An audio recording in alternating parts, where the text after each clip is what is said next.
December, buwan ng pagdatal. Ibig sabihin nito, siyempre pa, Pasko na.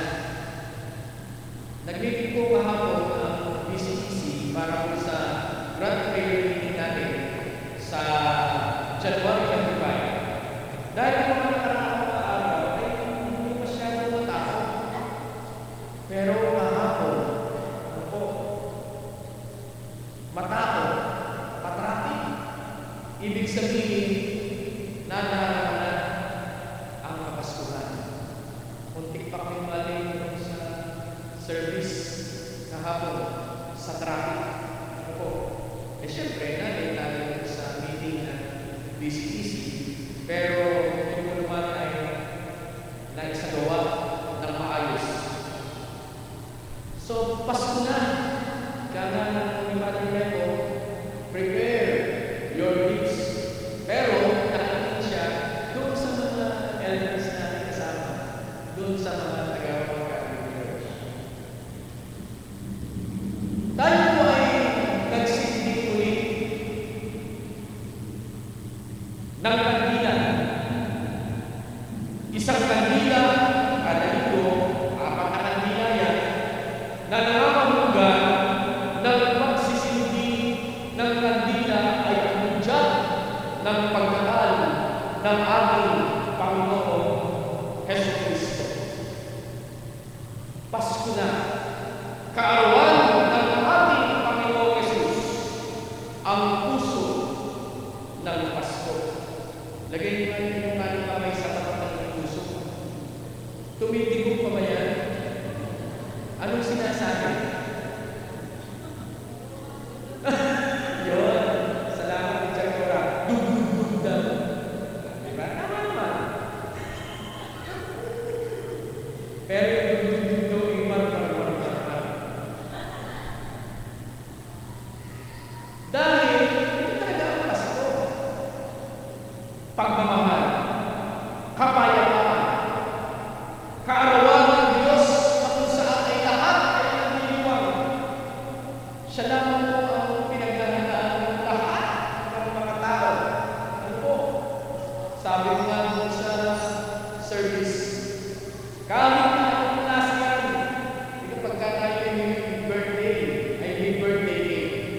Kahit yan ay monay, kahit ay simada, nalalagyan ng kandila, inipan ng pinaka-bata sa iyong tahanan. Ano na ang Pasko?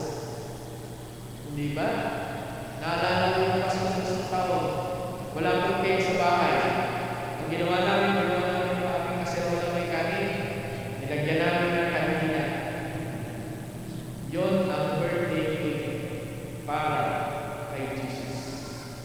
Ito yung pagpapahalaga kung saan ay patuloy namin pinagdiriwang mula hanggang sa mga darating na mga panahon. Dahil yan ang gusto ng ating Panginoon Hesus Kristo. Na sa bawat punto ng ating kasaysayan, mula sa ating pagkasilang hanggang sa tayo dumating sa pag-ibig, matanda na, ay walang pagkay na pag-ibig ng Diyos ang ipinagdiriwang sa anyo ng Pasko. Isang pagdiriwang ng dakilang pasasalamat sa dakilang pagliligtas na isinagawa ng ating Panginoon Hesus Kristo sa iyo at sa atin. Ano po ang good news? Ano po ang mabuting balita?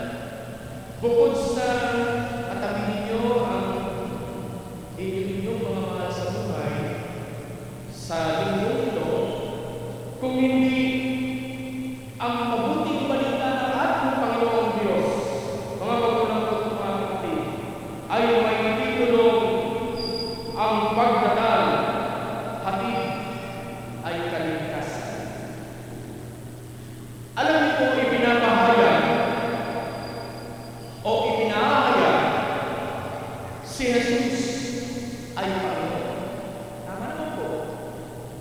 ang pinakaunang doktrina o pagpapahayag ng simbahan o ng iglesia sa batang iba ay hindi si Jesus ang nagpagligtas, kundi si Jesus ang Panginoon. Si Jesucristo ay umilang tinawag na tagapagligtas nang mayroong 16 na ulit sa batang iba. Magaling po ngayon doon sa seminary, research ko ba, bawat pagina. Ngayon, tututut ka na lang, lalabas na kung ano yung nakalagay. Pero, mas maganda, hindi pa rin sa Bible. Baka labis, o baka naman kulang. Ano po? Na kung saan ay 16 na ulit sa batang iba na sinabi, tinawag na tagapagligtas at Panginoon, Panginoon ng mahigit na 450 na ulit. Ang kasalukuyang katulungan sa ilang mga ebanghelikong katulungan na si Jesus ay maaaring tagapagligtas ng sinuman na hindi kinakailangan maging kanyang Panginoon ay hindi matatagpuan sa batang iba. Walang makakatanggap kay Jesus bilang tagapagligtas na hindi siya matanggapin Panginoon. Ito ang mahalagang saklap ng pangangaral at pagtuturo ng mga apostol. Pag minsan sa ating mga panalangin, lagi natin sinasabi, salamat po Panginoon, ikaw ang aming Diyos na tagapagligtas. Panginoon at Diyos. Pero isa po yun. Ang Diyos na si Yahweh, ang Diyos na si Jesucristo, ang Diyos na banal na Espiritu na tinatawag natin Trinitary sa Liga. Iisa ang pinagtutunan. Pangalawa, yung tinatawag natin Panginoon, titingnan pa rin natin sa mga interpreter's Bible, ito yung tinatawag na sa Griego na Kyrios. Panginoon na ni Kyrios ay nangangamugang may kapangyarihan na sasakupan, kapamahalaan at karapatang mamuno. So, ating Panginoon Jesucristo ay Panginoon, isang Kyrios na may karapatang mamuno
Pero huwag niyong kalilimutan na hindi kayo mananalangin. Dahil kapag kayo nakalimot sa mananalangin, baka makalimutan na rin yung huminga. Ano po? Panginoon, salamat po. Hindi po ba? Pamamaraan, nasa sa amin na. At alam mo tayong lahat ay mayroon yan. Pangatlo, sa pinulutan ng banal na kasulatan, yung nagtawagin ng mga Kristiyano sa bagong tipan si Jesus na Panginoon, ito ay hindi lamang panlabas ng katumahayan, kundi tapat na saloobin ng puso na ginagawa si Kristo at ang kanyang salita na Panginoon ng buong buhay. Panginoon ng buong buhay. Dapat maging Panginoon si Jesus ng mga bagay na espiritual sa tahanan at sa iglesia at Panginoon din sa kaisipan, pananalapi, edukasyon sa paglilibag at paghahanap buhay ng kalagayan at katunayan sa lahat ng bahagi ng buhay. Ibig sabihin, ang Panginoon ito ay katuwang natin, kasama natin sa lahat ng ating ginagawa paglilingkod, ginagawa sa ating mga buhay. Alam mo ang kabilang pagliligtas ng Diyos ay unang ibigay sa layon ng pangitan. Ano yung tinitingnan? Ano ba yung vision? Ano ba yung pangitan na tinitingnan ng ating Panginoon Kristo? Na ngayon ay ating ginagawa, sinundan ang tinitingnan. At ipinagkaliwala ng pahayag ng mga propeta ang kasunod ng mga nangyari. Tinatanggal nito ang anyo ng mabuting balita, yung good news, at ipinagkakatiwalang hatid ang anghel ng Panginoon. At tinatanggal nito ang anyo ng krus at ipinag-alay ng buhay ni Jesus. Ngayon po, sa lahat ng ating narinig, taglay nito ang anyo ng misyon. At itinatagubilin ipag-aalay ng buhay ng mga alagad ng iglesia. Hindi naman po yung alagad ay yung kagawa ng iglesia. Lahat tayo, mga followers, alagad ni Jesus ng ating Panginoon. Sa bawat punto ng kasaysayan ito ay pinagdiriwang sa anyo ng Pasko. Mga magulang at mga kapatid, o kay gandang pagmasdan ng mga subong dumarating. Ang talatang ating pinunan ay tutukoy sa dalawang bagay.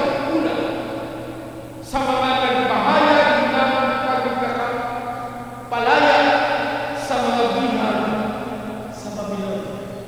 Ating susundan pa yung mga setas na binasa natin kay Propeta Isaiah.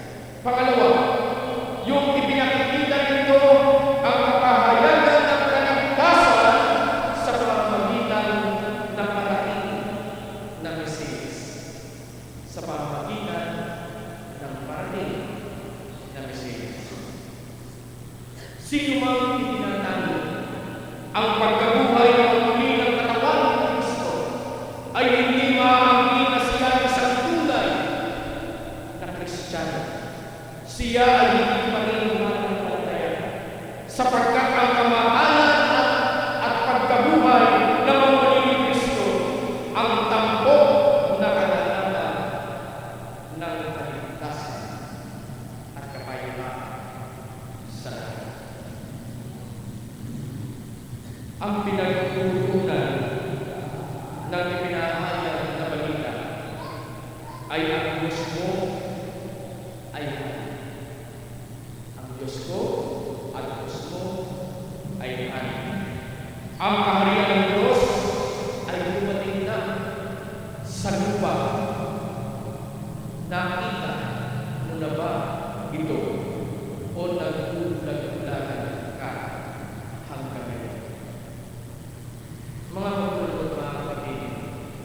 Padama natin na ang Adbyento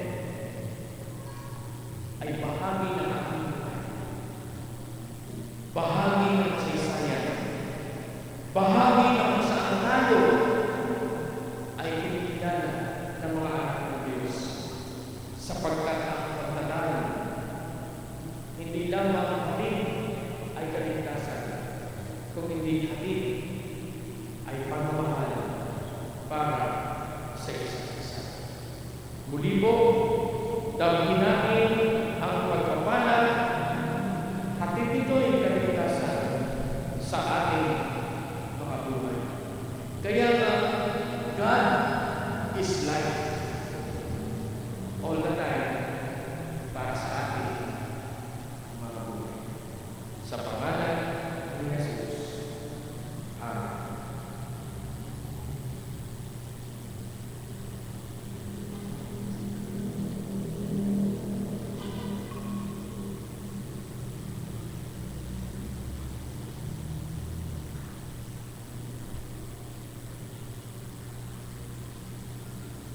Tayo na tayo ngayon at sabay-sabay po natin sambitin ang kapahalagan ng ating pananampalataya.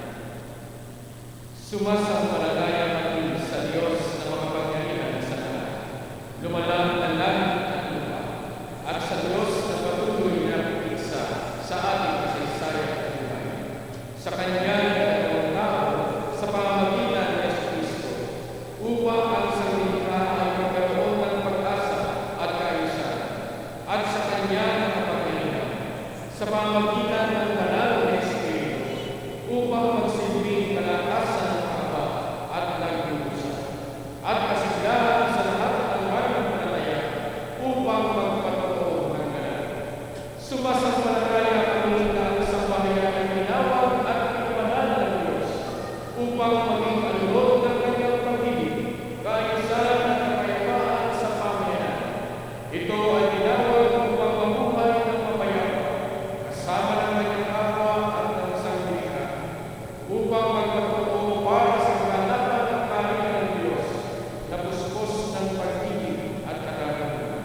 Sa isang Diyos Ama, Anak at Banal na Espiritu, kami ay ganap na sumasampalataya. Amen.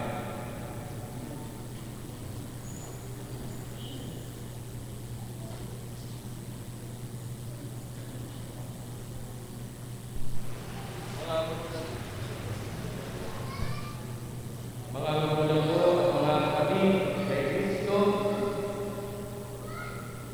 sa mga sandaling ito ay ating pagdiriwang ang sakramento ng bautismo para sa isa nating kapatid.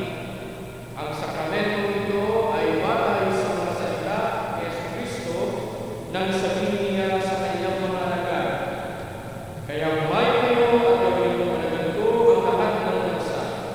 Bautismo niyo sila sa ngalan ng Ama at ng Anak at ng Espiritu Santo, turuang sumunod sa lahat ng pinag-uutos ko sa inyo. Tandaan ninyo, ako'y laging kasama ninyo hanggang sa katapusan ng sanglibutan." Ang mabuting balita ay kay Mateo, chapter 28, verses 19 to 20. Akin po pinanawagan ang tagapangulo ng konsilyo ng ating iglesia, ang ating pong mga elders at elder emeritus, ang ating pong mga magulang ng mga nagbibigan, yung kanilang mga ninong at ninang na dumako po sa ating altar.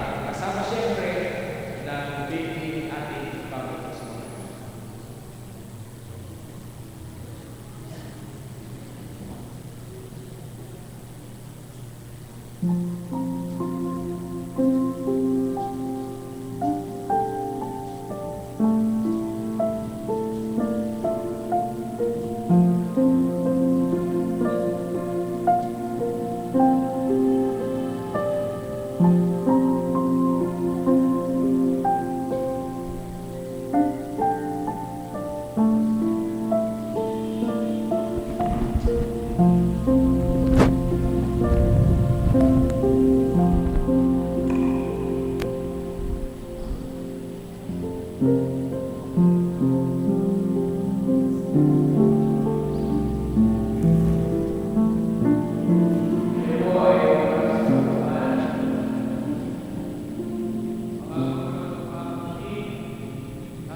ay nasa panahon na kung saan ay atin pong gaganapin ang isa sa banal na sakramento ng ating iglesia, ang sakramento ng bautismo.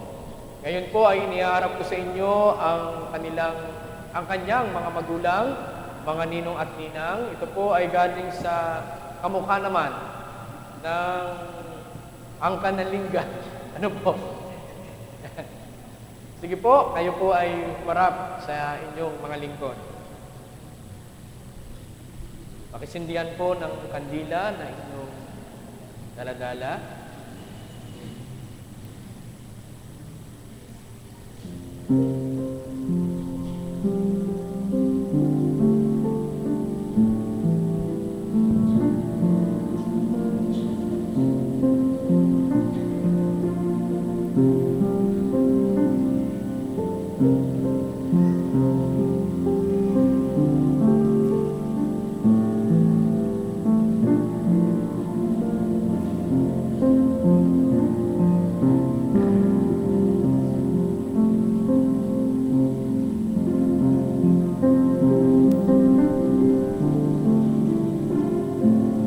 Tayo po ay manalangin.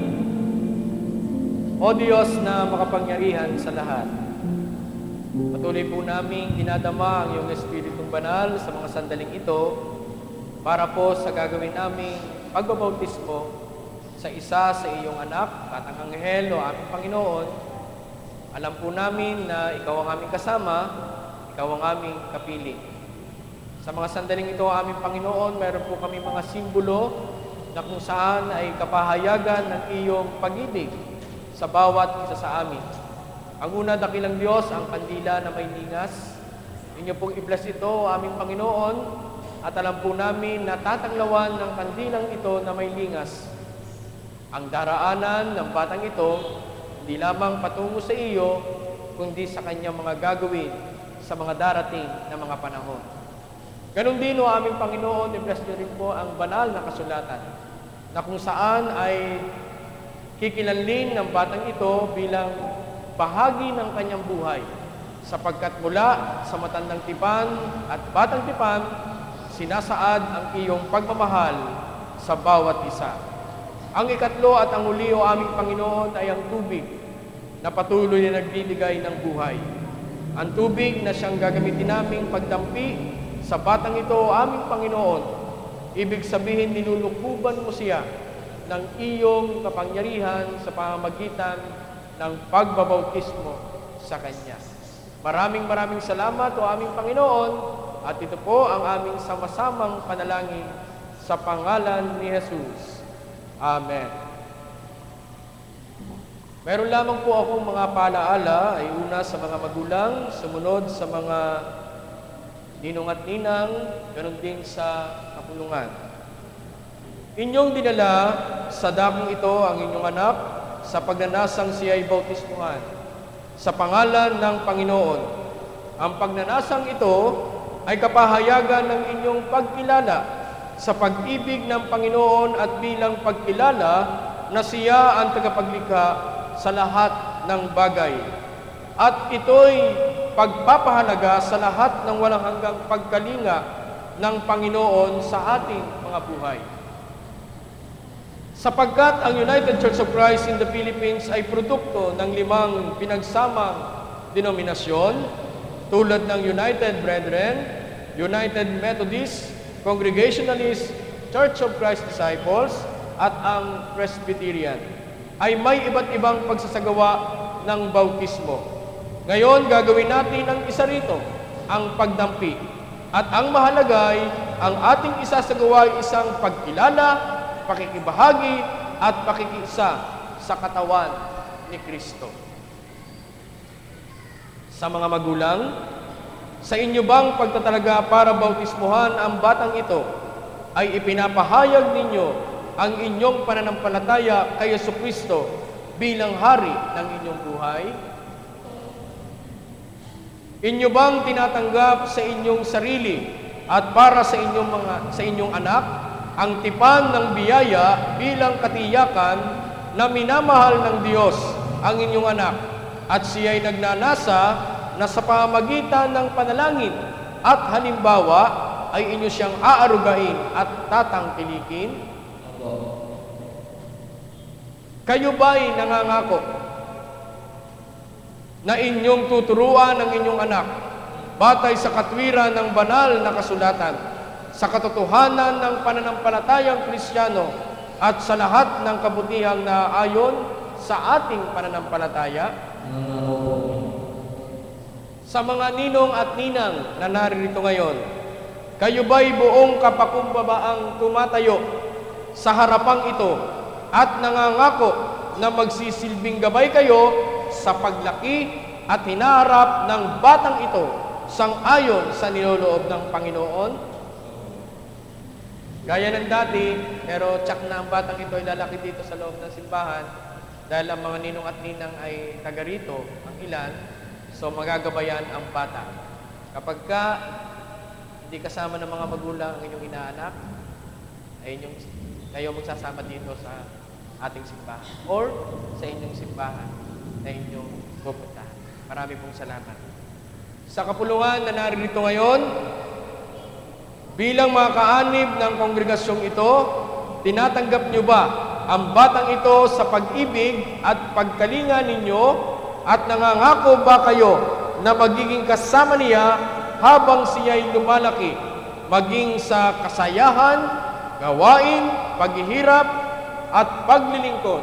Gawin niyo po iyan ng inyong pagsang-ayon sa pamamagitan ng inyong pagtayo.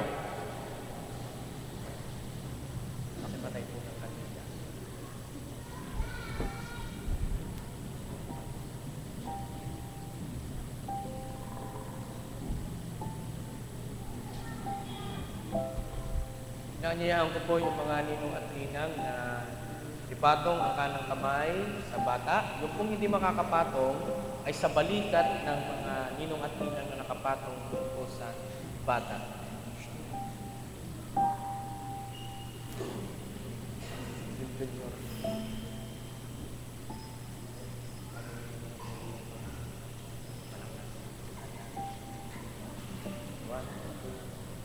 Sean Matthew Guanero.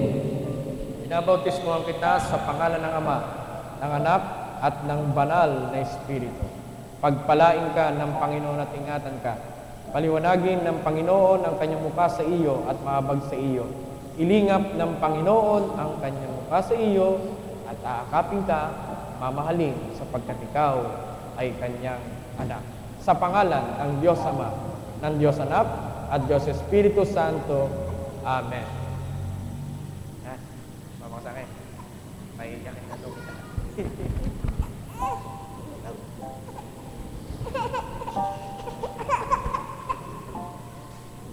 Tayo po ay patuloy na manalangin. O Diyos na makapangyarihan sa lahat, narito po ang iyong batang anghel na kung saan ay amin pong patuloy na itinatalaga sa iyo. Dalangin namin, O aming Panginoon, na patuloy siyang lumaki, na may takot at pag-ibig sa iyo. Ilalayo sa karamdaman, bibigyan ng mabuting kapalaran, O aming Panginoon, at ikaw ang siyang patuloy na maghahari sa kanya. Dinadalangin ko rin po sa iyo, ang mga magulang niya, O aming Panginoon, ikaw ang siyang lumukob sa kanilang pamilya, O aming Panginoon. Ito po ang aming samot panalangin sa pangalan ni Jesus. Amen. Bilang pagtanggap ng simbahan at ng bawat isa sa atin, akin pong binibigay sa tagapangulo ng Iglesia, batang ito, para madama ang pagmamahal at pagtanggap, ganun din sa ating mga elders. Isa po sa ninong, isa po sa ninang, pakibigay po sa ina. Mga magulang po at mga kapatid, ang bagong kaanib ng United Church of Christ in the Philippines, Batangas City.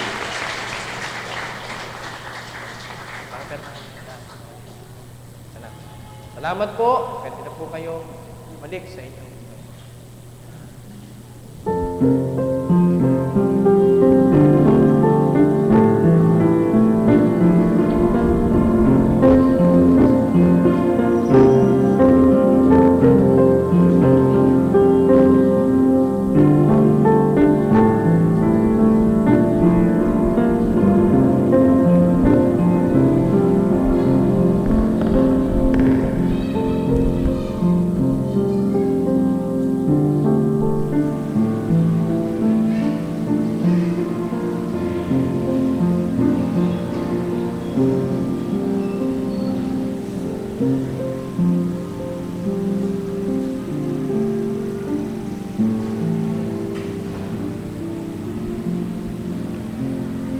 Sinabi ni Yahweh, ginagantihan ko ang bawat isa ayon sa kanyang pamumuhay at ginagantimpalaan ayon sa kanyang ginagawa. Maghandog tayo sa Panginoon ng may katapatan sa pangako at kagalakan. Tayo po ay taos-pusong magsipaghandog.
Maraming salamat po, aming Diyos, sa di mabilang na biyaya na binibigay niyo po sa amin.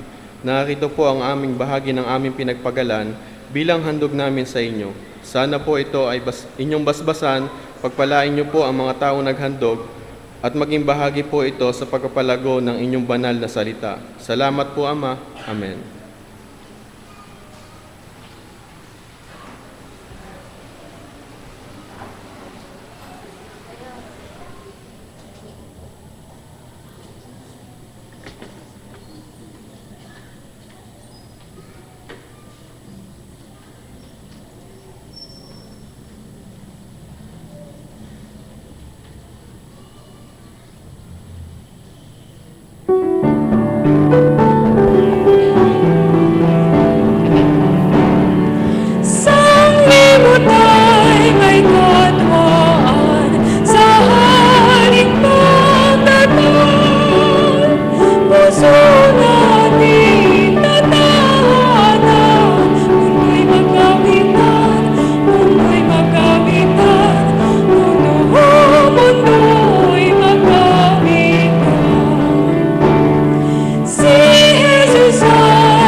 O Diyos na mapagkaliwan sa lahat, sa aming pong pagtatalaga, muli namin dinadalaga sa iyo ang aming mga sarili. Kami, dakilang Diyos, ay puno-puno ng mga pagsubok sa buhay. Pero kung naniniyan ka, alam mo namin, dakilang Diyos, ang lahat ng ito ay magkakaroon ng karanasan at katagumpayan.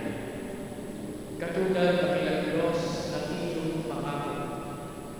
Pangako, kapayapaan para sa lahat.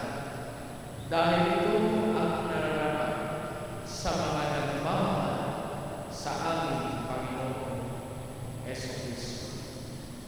Hindi po kami nagbibilang po ang Panginoon ng mga araw sa darating na araw, kung hindi binibigyan namin ng pagpapahalaga ang mga araw na darating, lalo higit sa pagsapit ng iyong karawan.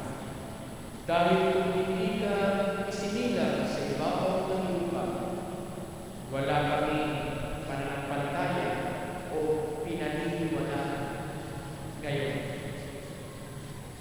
O Diyos na mapagkaliwan sa lahat, sa tuwing-tuwing ay kami nagkakalaga ng aming mga sarili, ang iyong mga anak o ilan sa iyong mga anak ay lumapit sa iyong harapan. Sila ang ilang Diyos ay tutuhod, nakatayo na nananalig o aming Panginoon. Ang ilang sa kanila ng ilang Diyos ay nagpapasalamat sa buhay, kalakasan, pagdiriwang ng kaarawan, anibersaryo ng kasal, pag-iingat mula po sa mga pagbiyahe,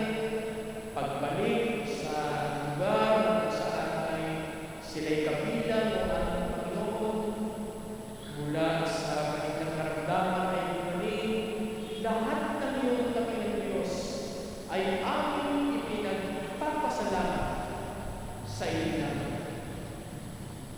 Dahil ang katagumpayan na ito ay galing at buhat sa iyo lamang ng aming Panginoon. Ang ilan sa iyong anak ay lumaki dahil patuloy silang humihiling ng iyong pag-alalay at ng iyong paggabay o aming Panginoon sa kanilang pag-aaral, pag-aaral ng buhay, paglilingkod o aming Panginoon. Hinihiling nila na maging makahulugan at makabuhan ang kanilang buhay sa iyo maging sa aming kapwa o aming Panginoon. Kaya po sila ay patuloy na nananalangin sa inyong mga. Ang ilan sa kanila ng ilang Diyos ay tumangin sapagkat gusto nilang ilanangin ang kanilang mga sarili na mayroong karamdaman o yung kanilang mga mahal sa buhay ay may karamdaman. Si Pastor Lea o aming Panginoon, ang kanyang mama o aming Panginoon ay aming sinasama sa aming panalangin o aming Panginoon. Gaya ng dati kami po ay naniniwala doon sa nakatala na sinulat ni Pablo o aming Panginoon na ang aming kamay ay iinhawak, aming dinadagpi o pinapatong sa aming mga katawang lupa na mayroong karamdaman o aming Panginoon. Kaya po ito ang aming laging ginagawa. Patuloy kong hawakan kami ng Diyos sa pamamagitan ng Espiritu Banal ang aming mga parang kamay.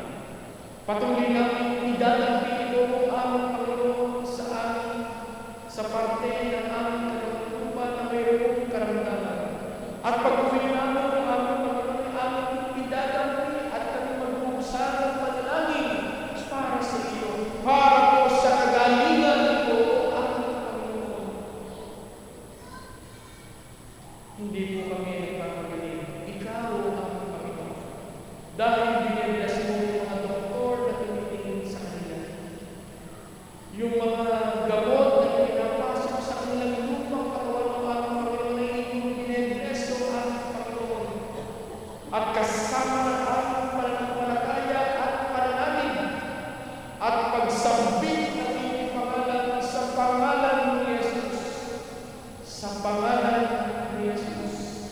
Sa pangalan ni Jesus na taga-Nazaret, ang aming karamdaman at karamdaman ng aming mahal sa buhay ay patuloy ito pagagaling. Maraming salamat o aming Panginoon. Ikaw ang dakilang manggagaling. Maraming salamat po sa patuloy niyong makinig sa aming panalangin. Kayo din o aming Panginoon ang inyong mga anak na natili sa kanilang tinatayuan, kinauupuan o aming Panginoon. Patuloy namin dinadalangin na sa bawat tahanan kanilang pinagkinalan.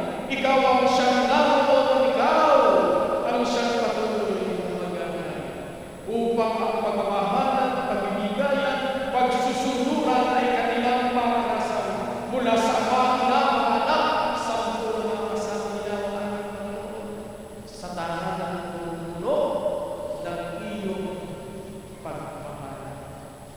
Kayo din o aming Panginoon yung mga nanonood at nakikinig sa amin sa labas ng aming simbahan sa kanilang mga tahanan o aming Panginoon, lukuban niyo po sila ng inyong kapangyarihan at patuloy na kinanlig ikaw bilang aming Panginoon ng buhay at ng kasaysayan.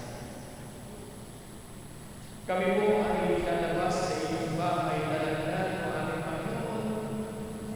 Daladala, bawat ang lahat ng aming nahing nakita ng aming Panginoon at aming dadalhin ito, ibabahagi namin ito sa aming kapwa, lalo higit sa aming mga kapamilya.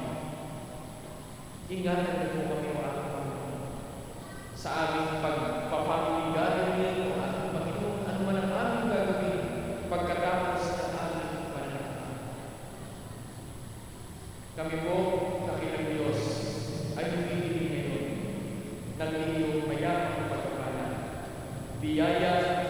pag-ibig, bendisyon na sasabihin ng inyong amang lingkod. Unang-una na sa inyong mga anak na nagtutuhod na katayunan o aming Panginoon. Pagpalain kayo ng Panginoon ang ingatan kayo. Paliwanagin ng Panginoon ang kanyang mukha sa inyo at mahabag sa inyo. Ilingap ng Panginoon ang kanyang mukha sa inyo at patuloy niyang tutukin lahat-lahat na ilang sa kanya sa pamamagitan ng panalangin sapagkat mahal na mahal kayo ng ating Panginoon Yesu Kristo. At ngayon, sumaating lahat ang pagpapala ng isang Diyos, ang Diyos Ama, ang Diyos Anak, at Diyos Espiritu Santo. Amen.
Hello po.